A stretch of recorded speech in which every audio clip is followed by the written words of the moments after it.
Good morning.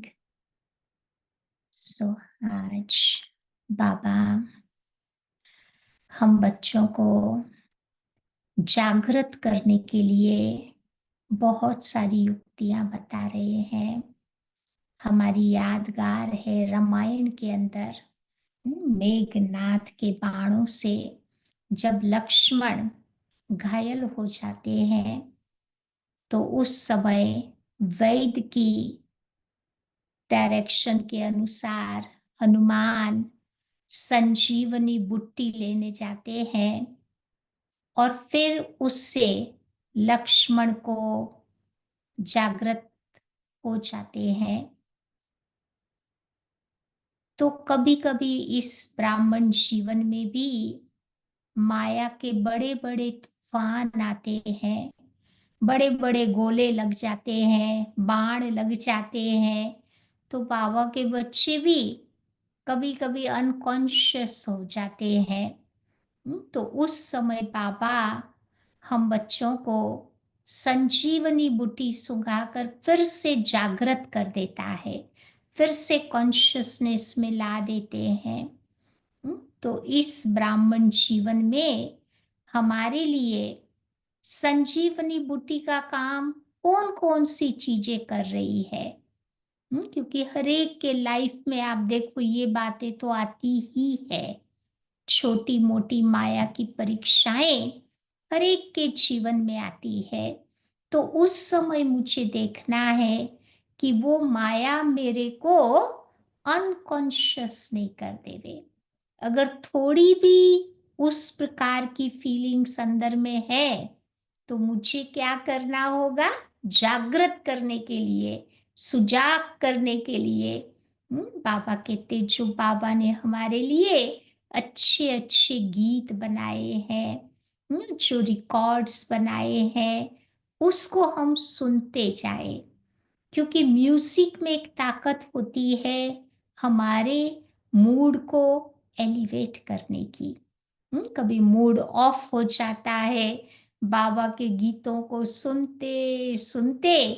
बाबा के कोई ऐसे लेक्चर्स है, ज्ञान की कुछ गहरी बातें हैं, वो सुनते सुनते फिर से हमारा मूड ठीक हो जाता है। तो ये बाबा के गीत कहो, ऑनलाइन लेक्चर्स कहो, ये सब चीजें हमारे लिए संजीवनी बूटी है। फिर बाबा कहते बाबा की मुरली भी तो जागृत कर देती है ना। कई बार आपने देखा होगा कोई बात का अंदर में कंफ्यूजन है, जवाब ढूंढ रहे हैं, मिल नहीं रहा है। उसी दिन की आप मुरली सुनेंगे तो बाबा हमारे प्रश्नों का जवाब उस मुरली में दे देता है, हमारा कंफ्यूजन दूर कर देता है। तो मुरली भी हमारे लिए संजीवनी बूटी का काम करती है। फिर आप देखो याद की यात्रा। कई बार जब हम भट्ठी में बैठते हैं, लॉन्ग आवर्स मेडिटेशन, घंटा, 1.5 घंटा, 2 घंटा, फिर जब भट्ठी से उठते हैं तो हम सब ने अनुभव किया है कि आत्मा अंदर में डबल लाइट का अनुभव करती है, बहुत हल्केपन का अनुभव करती है, खुशी का अनुभव करती है। तो ये योगा भट्ठी ड्रिल कहो, मन की एक्सरसाइज, जो हमारे मन के वेट को कम कर देती है। आत्मा भी हल्की तो उसका असर बॉडी पर भी पड़ता है, बॉडी भी लाइट हो जाती है। तो ऐसे योगा भट्टीस भी हमारी आत्मा को जागृत कर देती है।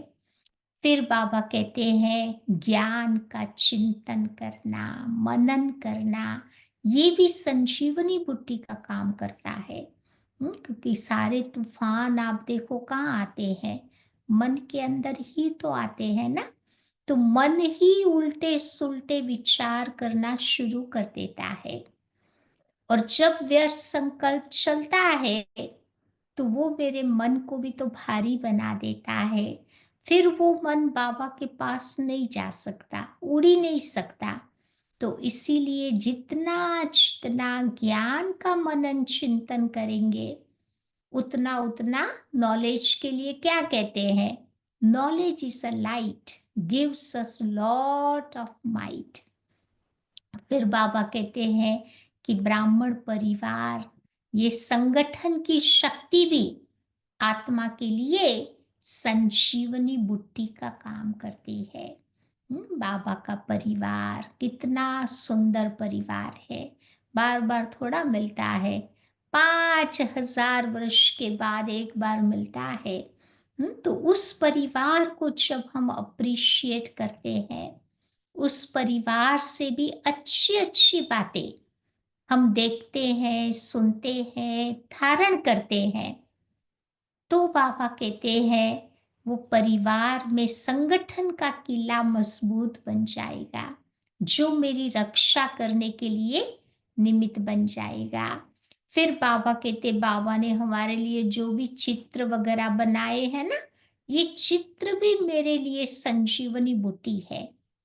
कभी वन में तूफान चलता है, सामने बैठ जाओ लक्ष्मी नारायण के चित्र के आगे, साइकिल का जो चित्र है उसके सामने बैठ जाओ, तो जैसे हम चित्र के सामने बैठ गए, तो बस वही बातें फिर अंदर में चलेगी।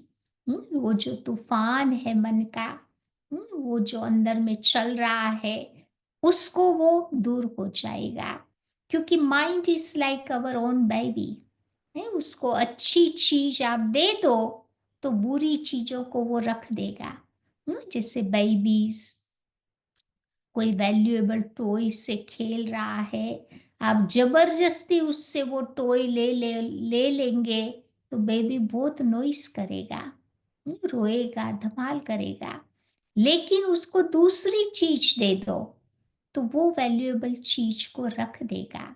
तो ऐसे मन भी हमारा बेबी है, पता चलता है कि वो गलत बातों में अपने आप को एंटरटेन कर रहा है, तो हमें उस मन को अच्छा खाना फीड करना है, तो फिर वो वाली बातें रह जाएगी और अच्छी बातें हमारे अंदर में आती जाएगी। तो ये बाबा के चित्रों के सामने बैठने से वो बाबा का ज्ञान हमें बहुत बहुत ताकत दे देगा। फिर बाबा की छत्र छाया भी संजीवनी बुट्टी है। याद करो उन पलों को, याद करो उन क्षणों को कि जब हमें मदद की जरूरत थी, बाबा ने हमें कैसे मदद की, बाबा ने हमें कैसे उन समस्याओं से अच्छी तरह से बाहर निकाला।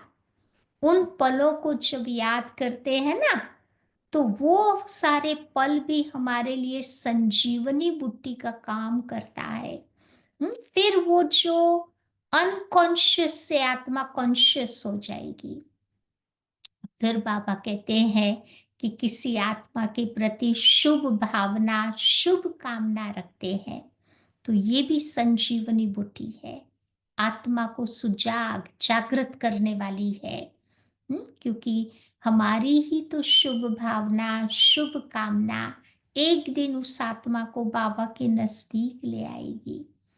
कभी भी कुछ भी हो, हमारी ओर से दिल के दरवाजे बंद नहीं करने हैं, सबके लिए खुला रखना है, ताकि जब भी वो आत्मा रेडी है, अपने आप बाबा के वो नजदीक आती जाएगी।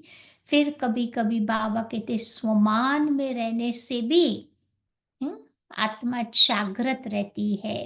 रोज मुरली में आप देखो बाबा कितने स्वमान देता है, याद करें उन स्वमानों को, वो स्वमान की याद भी हमारा नशा चढ़ा देगी। फिर बाबा कहते दिनचर्या को जब हम एक्यूरेटली फॉलो करते हैं, तो हमारा ये दिनचर्या, ये संयम नियम भी हमें बहुत ताकत देने के लिए निमित्त बन जाती है। फिर बाबा कहते ब्रह्मा भोजन भी संजीवनी बुट्टी का काम करता है। कई बार आप देखो बाबा को भोग लगा हुआ, बाबा को ऑफर किया हुआ खाना एक प्रसाद बन जाता है। तो जब आत्मा को जरूरत होती है, कमजोर हो जाती है, तो वही बाबा की टोली कहो, ब्रह्मा भोजन कहो, बहुत आत्मा को शक्ति प्रदान करता है।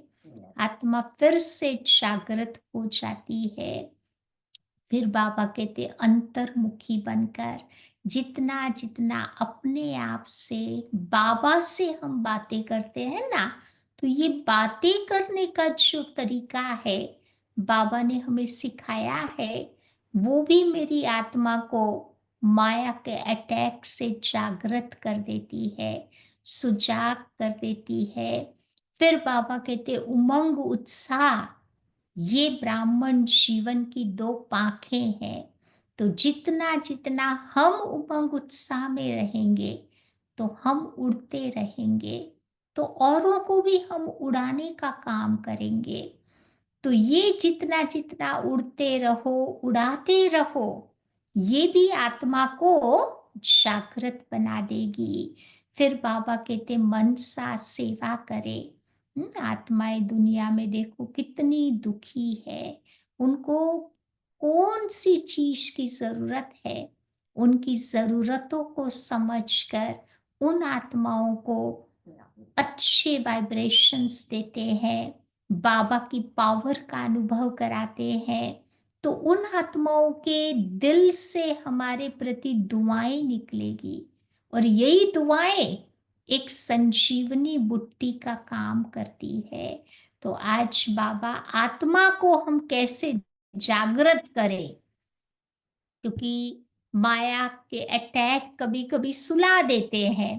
तो इन सब बातों को याद रखने से आत्मा हमारी जागृत रहेगी, तो हम औरों को भी जागृत कर पाएंगे। बाकी आज की मुरली में बाबा साइंस पावर, साइलेंस पावर की भी बहुत कंपैरिजन करता है।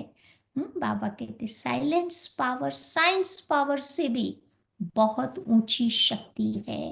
तो आइए सुनते हैं, आज की बाबा की मुरली है 16 नवंबर की। बाबा कहते मीठे बच्चे, बाप आए हैं तुम्हें रूहानी हुनर सिखलाने के लिए। स्पिरिचुअल तकनीक, वो कहते हैं ना हुनर, सिखाने के लिए, जिस हुनर से तुम सूर्य चांद से भी पार शांति धाम चले जाते हो।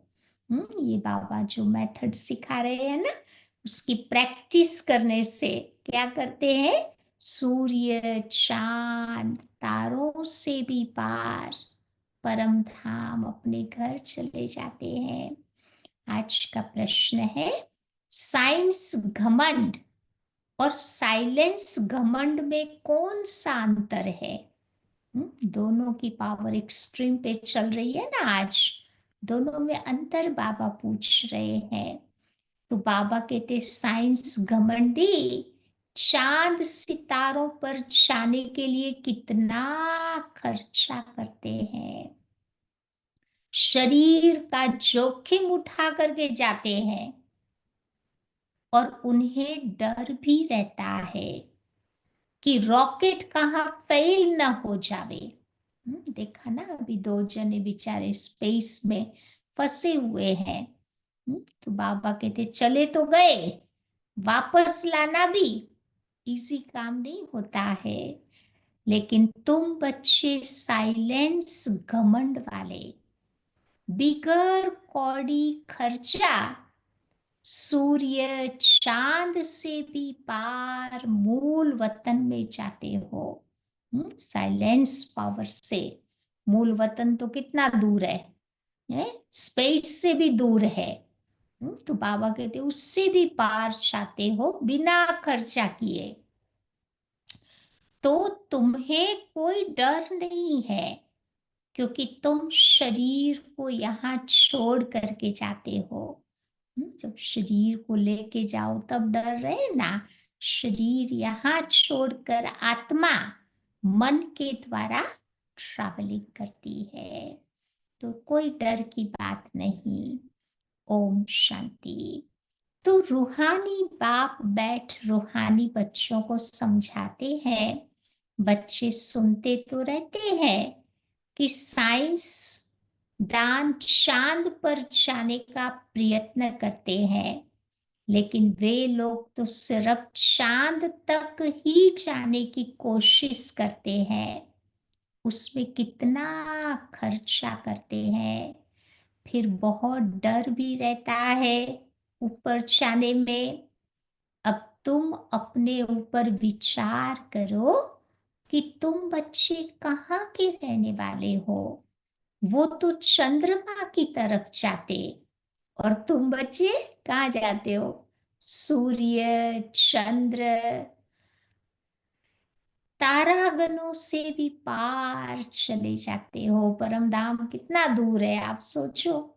एकदम मूल वतन में वो लोग तो ऊपर जाते हैं, उनको बहुत पैसे मिलते। ऊपर में चक्र लगा कर आते तो उन्हें लाखों सौगातें आदि मिलती। शरीर का रिस्क उठा करके वो लोग जाते हैं। हम्म, तो वो है साइंस घमंडी। साइंस का एरोगेंस है वो। तुम्हारे पास है साइलेंस का घमंड। तुम जानते हो, हम आत्मा अपने शांति धाम ब्रह्मांड में जाते हैं। तो आत्मा ही सब कुछ करती है ना। उन्हों की आत्मा शरीर के साथ ऊपर में जाती। बड़ा खौफनाक है, डरते भी है। ऊपर से गिरे तो जान खत्म हो जाएगी। वो लास्ट टाइम वो जो रॉकेट क्रैश हो गया था ना, उसमें हमारी वो चावड़ा बहन थी। वो भी उसमें, कल्पना चावड़ा, वो भी मर गई थी उसमें। तो बाबा कहते वो सारे हैं जिस्मानी हुनर। बाबा तुम्हें रूहानी हुनर सिखाता है। रूहानी कला सिखाते हैं। इस हुनर सीखने से तुमको कितनी बड़ी प्राइस मिलती, कितनी बड़ी मिलती है। हम्म? तो बाबा कहते 21 जन्मों की प्राइस मिल जाती। लेकिन लेकिन नंबरवार पुरुषार्थ अनुसार। आजकल गवर्नमेंट लॉटरी भी निकालती है। तो ये बाप तुमको प्राइस देते हैं। और क्या सिखाते हैं? तुमको बिल्कुल बाबा ऊपर ले जाते हैं, जहां तुम्हारा घर है। परम धाम। अभी तुम बच्चों को अपना घर याद आता है ना, कि हमारा घर कहाँ है, और जो राजधानी गवाई वो कहाँ है। तो वो रावण ने छीन लिया। अब फिर से हम अपने असली घर चाहते हैं और राजाई भी पाते हैं। तो मुक्ति धाम हमारा घर है। ये कोई को पता नहीं है। बोल तो देते हैं कि भाई हम अकेले आए हैं, अकेले जाना है, लेकिन कहाँ जाना है वो उन बिचारों को पता नहीं है। अब तुम बच्चों को सिखलाने के लिए देखो बाबा कहाँ से आते हैं। कितना दूर से आते हैं। तभी तो आत्मा को क्या कहते हैं? Rocket, fastest rocket. वो लोग तो कोशिश करते हैं ऊपर जाकर देखे कि चंद्रमा में क्या है, स्टार में क्या है। लेकिन तुम बच्चे जानते हो कि ये सब है इस मांडवे की बत्तियां, लाइट्स। जैसे मांडवे में बिजलियां लगाते हैं ना, म्यूजियम में भी तुम बत्तियों की लड़ियां लगाते हो। ये फिर है बेहद की दुनिया। इसमें ये सूर्य, चांद, सितारे रोशनी देने वाले हैं। मनुष्य फिर समझते हैं कि सूर्य, चंद्रमा ये देवताएं हैं। परंतु बाबा कहते वो देवताएं तो है नहीं। सूर्य नारायण करके पूजा करते हैं ना, लोग समझते हैं वो देवता है। क्योंकि देने का काम करते हैं ना, तो देने वाला देवता होता। अभी तुम समझते हो बाबा कैसे आकर हमको मनुष्य से देवता बनाता।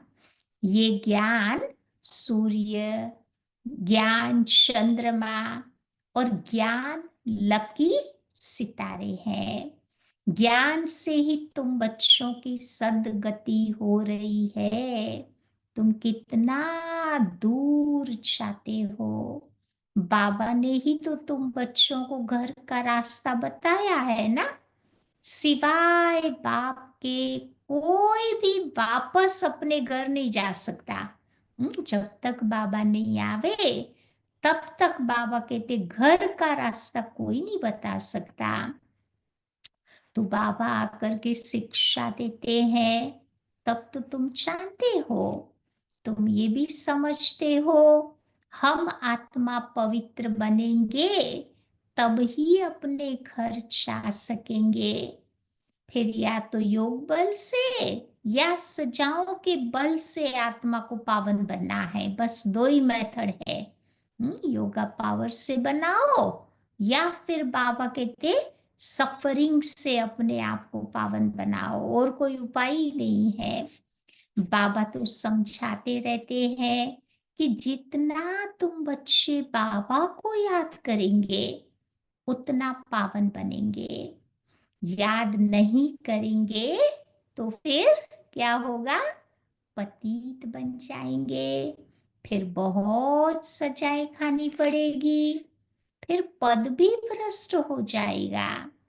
तो बाबा खुद बैठ तुम बच्चों को समझाते हैं कि तुम ऐसे ऐसे घर जा सकते हो। अब ब्रह्मांड क्या है, सूक्ष्म वतन क्या है, कुछ भी इन्हों को पता नहीं है। स्टूडेंट पहले थोड़े कुछ जानते हैं।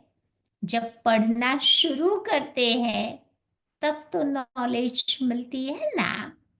नॉलेज भी कोई छोटी कोई बड़ी होती। अब देखो आईसीएस का इम्तिहान दिया तो फिर कहेंगे नॉलेजफुल। गवर्नमेंट का जो है ना, भारत के गवर्नमेंट की ये एग्जाम बहुत कठिन मानी जाती है। उसमें बहुत जनरल नॉलेज चाहिए।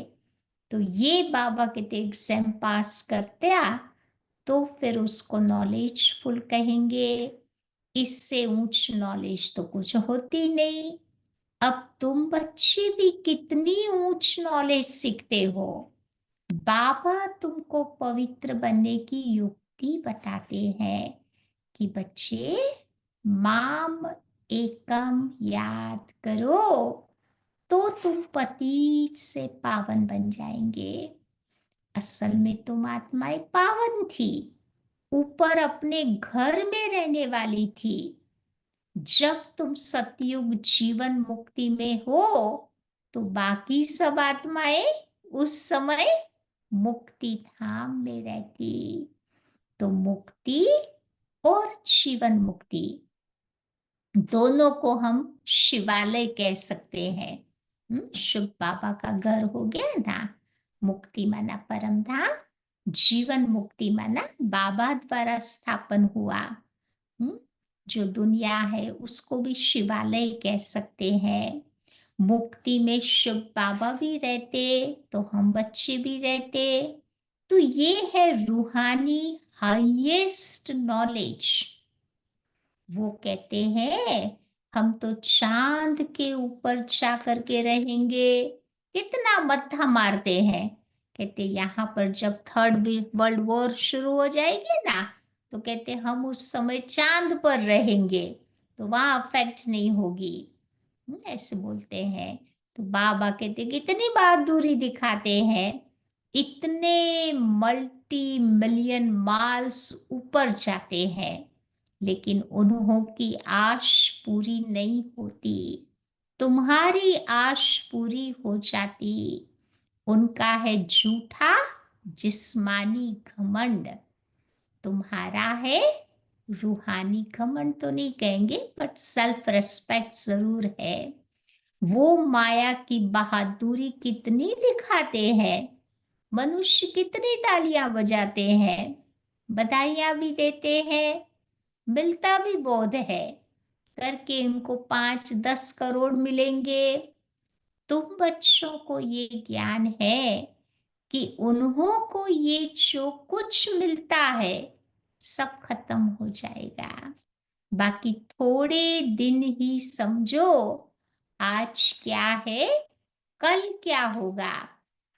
आज तुम नरकवासी हो और कल स्वर्गवासी बन जाएंगे। टाइम कोई जास्ती नहीं लगता है। तो उन्हों की है जिस्मानी ताकत और तुम बच्चों की है रूहानी ताकत, जो सिर्फ तुम ही जानते हो।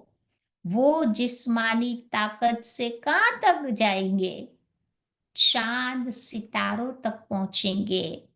फिर लड़ाई शुरू हो जाएगी, फिर तो सब खत्म हो जाएगा। तो उन्हों का हुनर यहां तक ही खत्म हो जाएगा। वो है जिस्मानी हाईएस्ट हुनर और तुम्हारा है रूहानी हाईएस्ट हुनर। तुम बच्चे शांति धाम में चाहते हो। शांति धाम को ही कहते हैं स्वीट होम। वो लोग कितना ऊपर चाहते हैं और तुम अपना हिसाब करो, तुम कितने माइल्स ऊपर में जाते हो। हम आत्माएं मन बुद्धि के द्वारा कितना माइल्स जाते हैं, सोचो।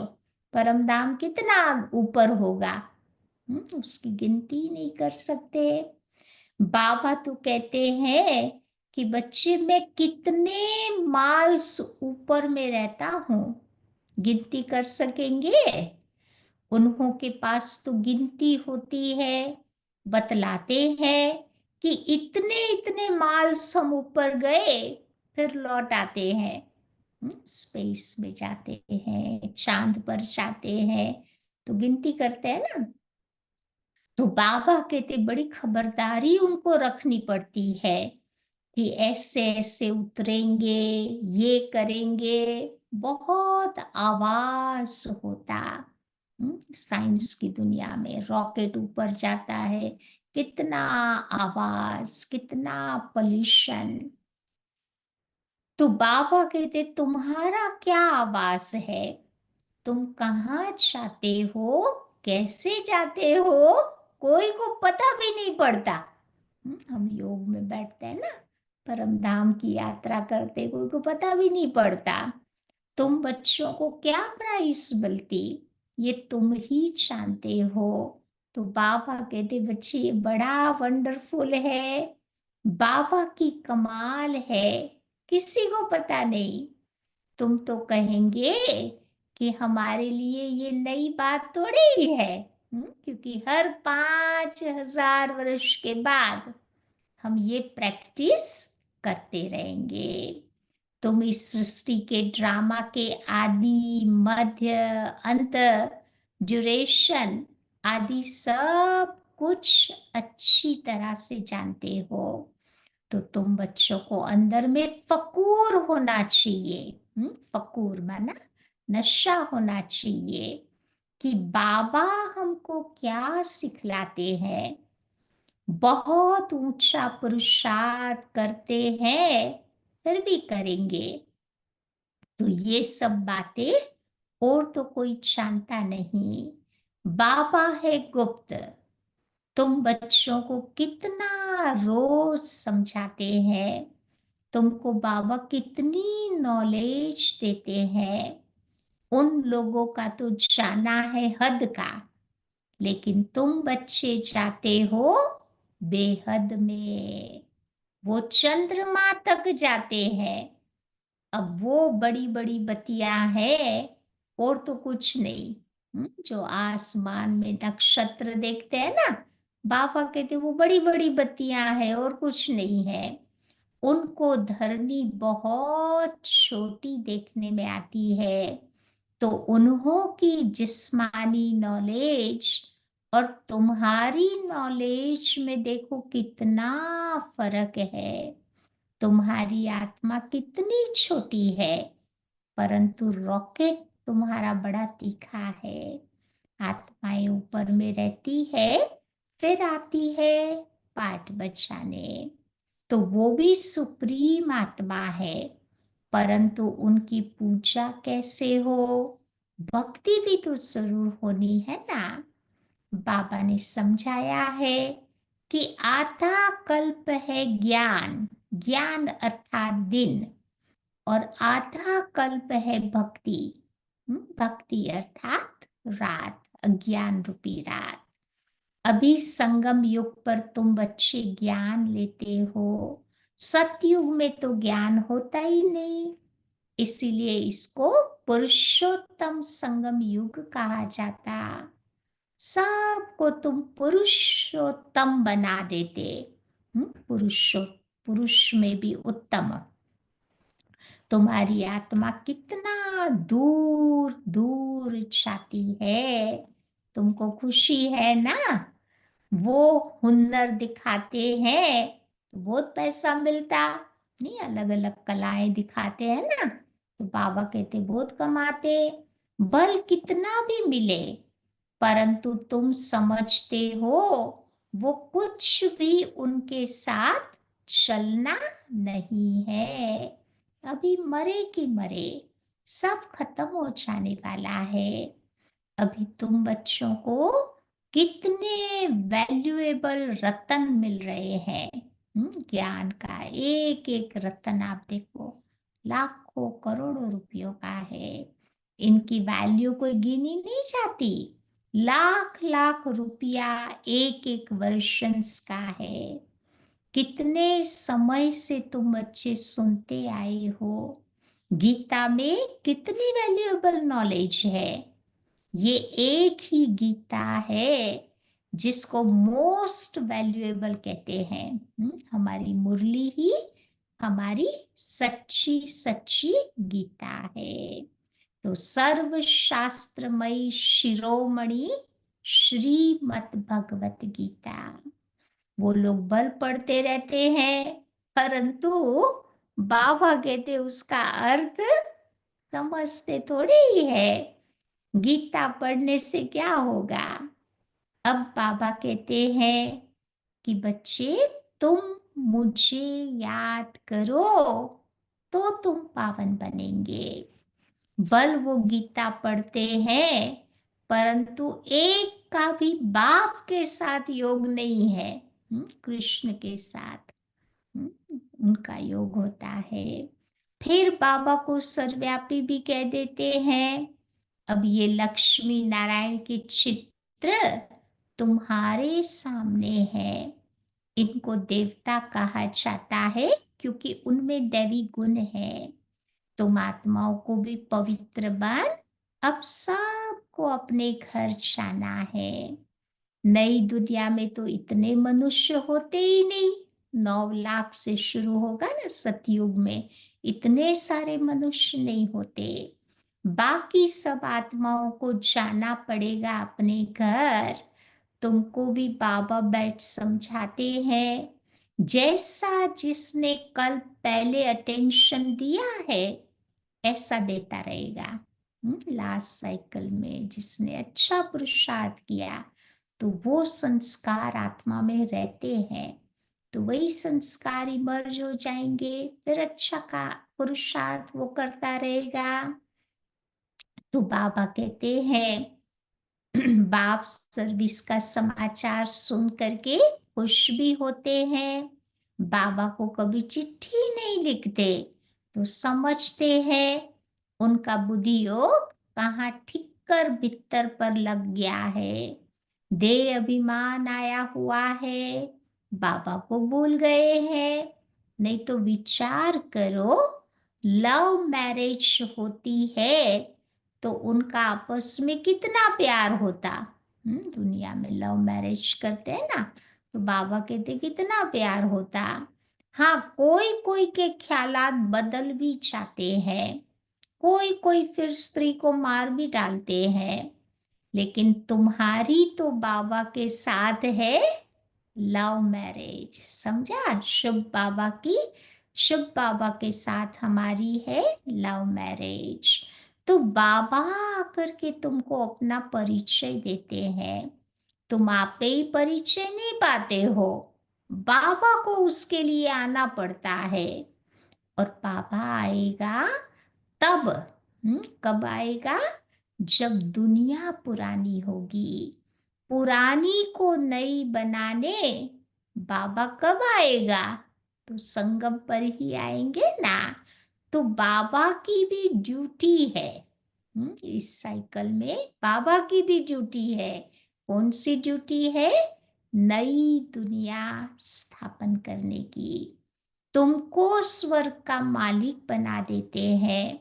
तो ऐसे बाबा के साथ तुम्हारा कितना लव होना चाहिए। फिर क्यों कहते हो कि बाबा हम भूल जाते हैं?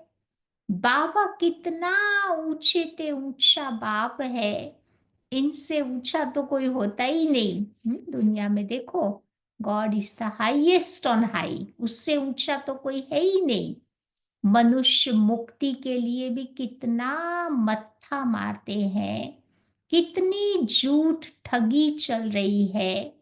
महर्षि आदि का कितना नाम है। गवर्नमेंट भी 10-20 एकड़ जमीन उन्हों को दे देती है।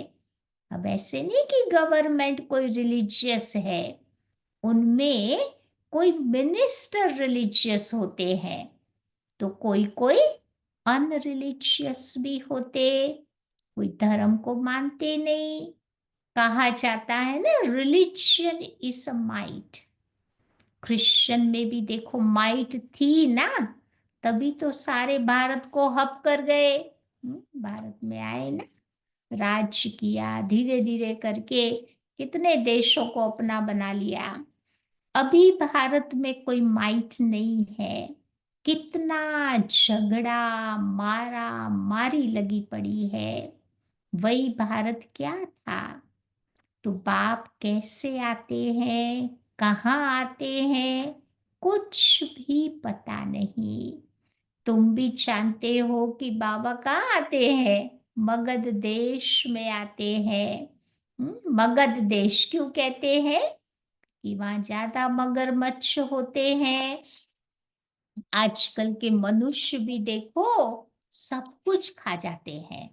एक भाई मेरे पास आया था, तो पता नहीं कहाँ गया था, कोई देश में। तो मेरे को सुनाता था कि वहाँ कोई रेस्टोरेंट में गया, ये मगर का मीट खा के आया। फिर कहता है इतना बीमार पड़ा, इतना बीमार पड़ा, यहाँ आके उसको एडमिट करना पड़ा हॉस्पिटल में ना। तो बाबा कहते आज की दुनिया में सब कुछ खा जाते हैं। सबसे जास्ती वैष्णव भारत था।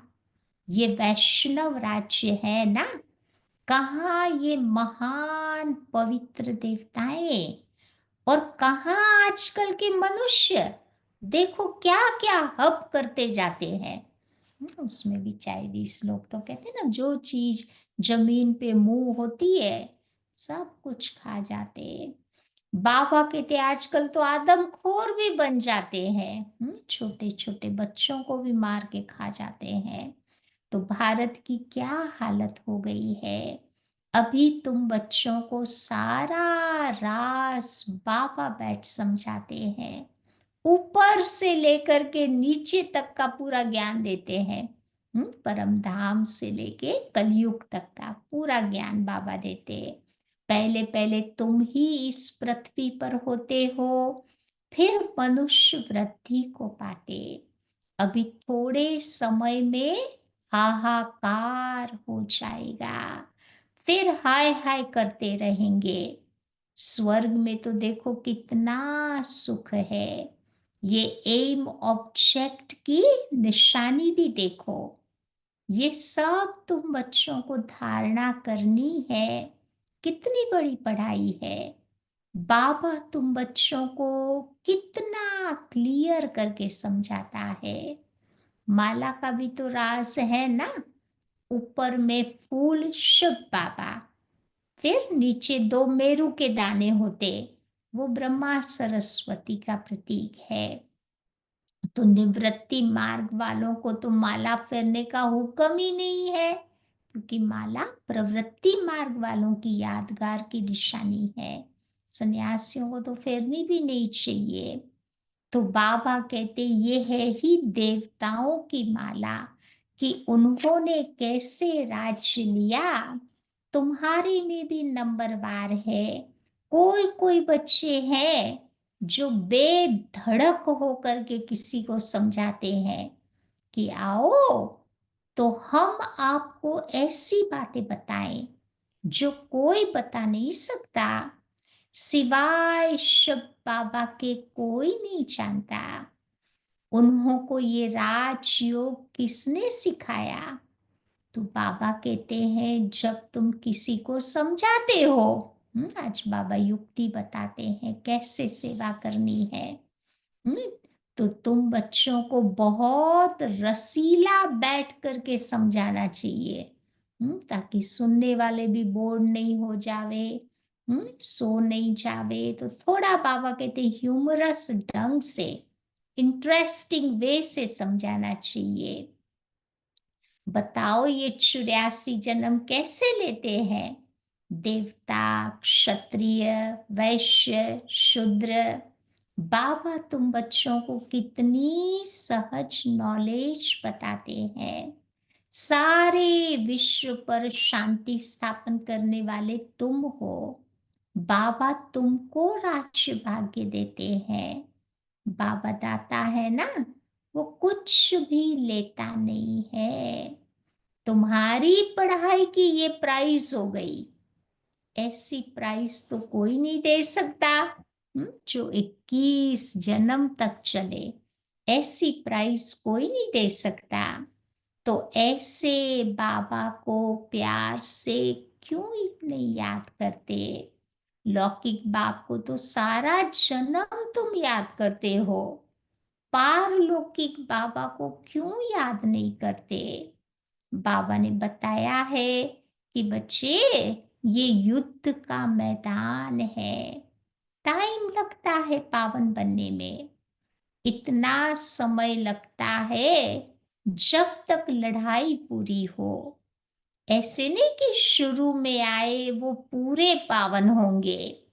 बाबा कहते हैं कि ये माया की लड़ाई भी जोर से चलती है। अच्छे अच्छे बच्चों को भी माया जीत लेती है। माया बड़ी बलवान है। जो गिरते हैं वो फिर मुरली भी कहाँ से सुनेंगे? क्योंकि माया कला काया सब चट कर देती है। फिर मुरली बाबा कहते नहीं सुनते, सेंटर में आते ही नहीं, तो उनको कैसे पता पड़ेगा?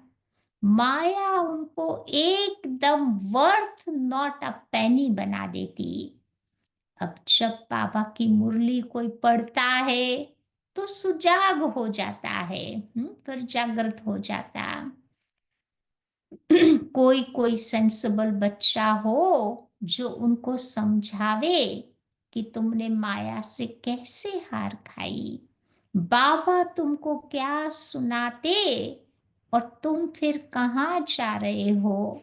देखते हैं कि इनको माया खा रही है, तो ऐसों को बचाने की तुम्हें कोशिश करनी चाहिए, कि कहाँ माया उसको सारा हप न कर लेवे। उसको फिर से सुजाग करना चाहिए, नहीं तो ऊंच पद नहीं पाएंगे। फिर जाकर के सतगुरु की निंदा कराते हैं। अच्छा, मीठे मीठे सिकीलते बच्चों प्रति माता पिता बाप दादा का याद प्यार और गुड मॉर्निंग। रूहानी बाप की रूहानी बच्चों को नमस्ते, और रूहानी बच्चों की रूहानी बाप को नमस्ते। धारणा की पॉइंट, पहली बात बाबा बताते हैं, बाप से साइलेंस का हुनर सीखकर इस हद की दुनिया से पार बेहद में जाना है। नशा रहे कि बाप हमें कितना वंडरफुल ज्ञान देकर कितनी बड़ी प्राइस देते हैं। सारी दुनिया का मालिक, विश्व का मालिक। दूसरी बात, बेधड़क होकर, फियरलेस बनकर बहुत रसीले ढंग से बच्चों को सेवा करनी है। माया की लड़ाई में बलवान बन करके फिर जीत पानी है। मुरली सुनकर सुजाग रहना है और सबको सुजाग करना है। सबको जगाना है, जागृत रहना है। आज का वरदान है, परम पूज्य बन परमात्म प्यार का अधिकार प्राप्त करने वाले संपूर्ण स्वच्छ आत्मा भव। परम पूज्य बन परमात्म प्यार का अधिकार प्राप्त करने वाले संपूर्ण स्वच्छ आत्मा भव। सदा ये स्मृति जीवन में लाओ। कौन सी स्मृति? कि मैं पूज्य आत्मा इस शरीर रूपी मंदिर में विराजमान हूँ। मेरा मन शरीर आत्मा का मंदिर है, आत्मा मूर्ति है। उस मूर्ति को मुझे अच्छी चीजों का भोग लगाना है। जैसे मंदिर में भी मूर्ति को गंदी चीजें नहीं खिलाते हैं, तो ऐसे आत्मा रूपी मूर्ति को भी अच्छी चीजें, जो बाबा खाता है वो मैं खाऊं। तो ऐसी पूज्य आत्मा ही सर्व की प्यारी है। उनकी जड़ मूर्ति भी तो देखो सबको प्यारी लगती है ना। कोई आपस में भल लड़ते हो, लेकिन मूर्ति को प्यार करेंगे क्योंकि उनमें पवित्रता है। तो अपने से पूछो कि मन बुद्धि संपूर्ण स्वच्छ बनी है? जरा भी अस्वच्छता मिक्स तो नहीं है? बाबा सूक्ष्म बात बता रहे हैं कि मन बुद्धि में भी अस्वच्छता मिक्स ना हो। तो जो ऐसे संपूर्ण स्वच्छ है, वही परमात्मा प्यार के अधिकारी है। आज का स्लोगन है, ज्ञान के खजाने को स्वयं में धारण कर हर समय, हर समझ, हर कर्म समझ से करने वाले ज्ञानी तू आत्मा है।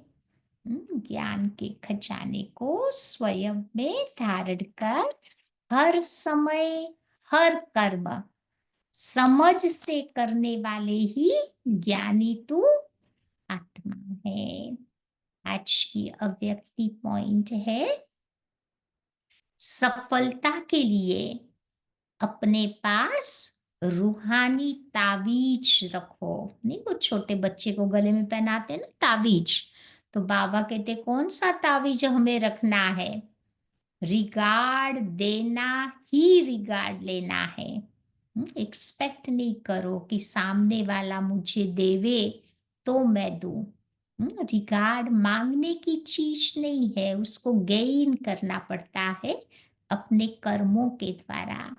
तो बाबा कहते ये ताबीज पहनो, ये बात बुद्धि में पक्की याद रखो कि रिगार्ड देना ही रिगार्ड लेना है। ये रिगार्ड का रिकॉर्ड सफलता का अविनाशी रिकॉर्ड हो जाएगा। तो सदा मुख पर एक ही सफलता का मंत्र हो। कौन सा? पहले आप। पुरुषार्थ में पहले मैं, सेवा में बाबा कहते पहले आप। तो यथार्थ रूप से पहले मैं को मिटाकर दूसरों को आगे बढ़ाना, सो अपना बढ़ना समझ चलने से सफलता को पाते रहेंगे। समझा? तो ये आज की बाबा की मुरली है।